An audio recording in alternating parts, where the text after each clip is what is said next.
Coming up this week, we find out who the godmother of the Celebrity Xcel is.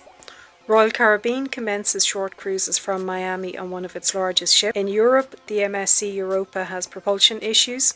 And close to the Bahamas, the Disney Wish had a suspected man overboard situation. Also, Royal Caribbean's new Star of the Seas had a shocking breakage. And we have news of CLIA filing a lawsuit against the state of Hawaii over taxing cruise passengers. And finally, there's a fire outbreak on P&O's Iona.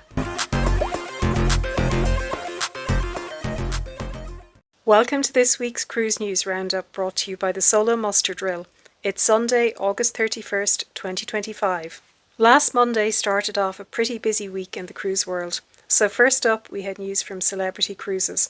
Now, after what appears to have been a bit of a PR disaster for the Royal Caribbean group, when the announced godmother of Royal Caribbean, Star of the Seas, Diana Ross, declined at short notice to be the godmother, sister brand Celebrity Cruises appears to have decided to play it safe and avoid choosing a high-profile celebrity to be the godmother of the forthcoming Celebrity Xcel. That will be the latest in the Edge class series of ships, and it is due to launch later this year in November. So on Monday, the line announced that the new godmother of Celebrity Xcel will be Janina Torres, a celebrated chef from Brazil, who in 2024 was named Female Chef of the Year. Making the announcement on Monday, the president of Celebrity Cruises said, "We are honoured for Chef Janina Torres, a trailblazer in the culinary industry, to be godmother of Celebrity Xcel." She went on to say that Janina shares our commitment to celebrating and sharing global culture through elevated culinary experiences, connecting diners with culture through unique food experiences.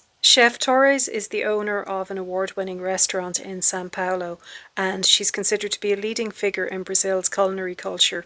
She's also considered to be a global culinary champion of Latin American culture and cuisine on a global stage. Also on Monday, a new era began for Royal Caribbean in Miami, when one of their largest and newest cruise ships, the Wonder of the Seas, commenced short 3- and 4-day sailing itineraries from the port. Prior to that, since its launch in 2023, the Wonder of the Seas had been homeported in Port Canaveral, doing 7-day Caribbean itineraries. The move to homeport in Miami to serve the short cruise break market appears to be the approach that Royal Caribbean is now taking, and using many of its largest and newest ships in this way. Many Royal Caribbean fans are disappointed at this move, given that short cruises are typically considered to be party cruises, which may detract from Royal Caribbean's appeal to the family market and the multi-generational cruise market. Due to the limited duration of the cruises, most itineraries will typically involve visits to the Bahamas, as well as to Royal Caribbean's private island, Perfect Day, Coco Cay. Also on Monday, on the other side of the Atlantic, another one of the world's largest cruise ships, the MSC Europa, was also in the news when it lost power. Around 7:30 a.m, while en route from Genoa in Italy to Naples in Italy, the ship, which was carrying almost 8,500 people between passengers and crew, was reported to be without propulsion. This situation lasted for several hours. There are reports that systems on board were functioning by way of a backup generator,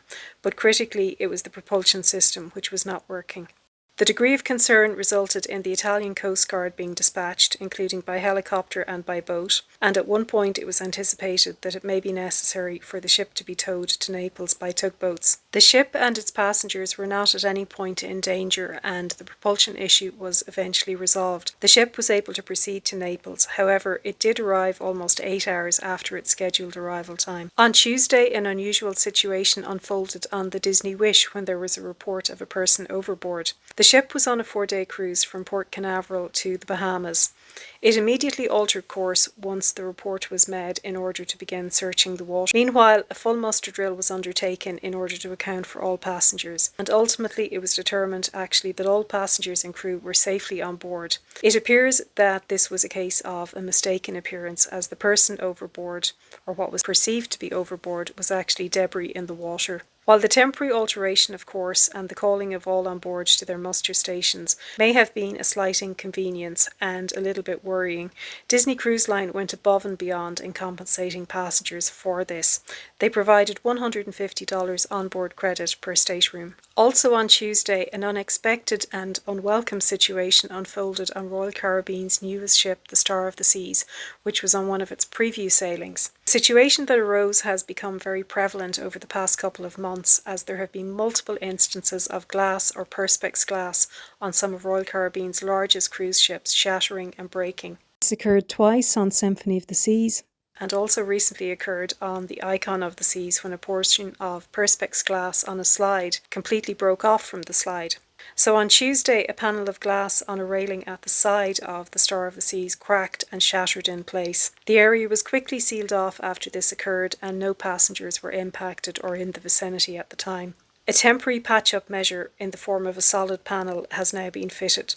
On Thursday, reports emerged that CLIA, the Cruise Line International Association, has filed a lawsuit against the state of Hawaii. This is in response to the state's decision to increase the transit accommodation tax and to apply it to cruise ships. CLIA, in a lawsuit, has stated that it's a non-constitutional law, and their case suggests that the tax violates both the US Constitution and federal law, and also imposes significant financial burdens on passengers on cruise ships. It would see the tax being applied on the entire cruise fare, which would obviously include all elements of hospitality, including meals and entertainment, whereas the tax applied in a land-based accommodation situation would only apply to the actual accommodation. Cruise passengers have historically been exempt from this tax. It had previously only been applied to land-based accommodation such as hotels and holiday rentals. The increased tax situation is due to take effect in January 2026, and the only cruise line that would be exempt from this is Norwegian Cruise Line's Pride of America, as this is the only American flag cruise ship in operation, and it does 7-day itineraries around the Hawaiian Islands year-round.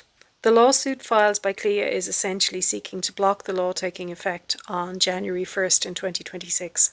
On Friday, August 29th, there was a dramatic and worrying situation on board P&O's Iona cruise ship. The ship was en route back from a Norwegian fjord 7-day itinerary and was heading towards Southampton, where it was due to dock on Saturday. Fire broke out in the galley area on Deck 5, which serves some of the dining venues. The source of the fire was apparently identified as being a small fryer. Announcements were initially made requesting that a first aid crew attend the scene. This was later escalated, with reports that crew members were called to their muster stations. Reports also suggest that the situation was resolved within 15 minutes and passengers were not called to their muster stations. Fire crews were seen heading to the area, and there were also guest accounts that a number of passengers with staterooms in the vicinity of the location of the fire were temporarily asked to vacate those. Thankfully, the situation appears to have been brought under control remarkably quickly, and the captain is said to have commended the crew for their quick actions. The cruise continued to its conclusion, and maritime tracking websites indicate that the Iona returned on schedule to Southampton on Saturday the 30th of August. So that wraps up the Cruise News Roundup for this week.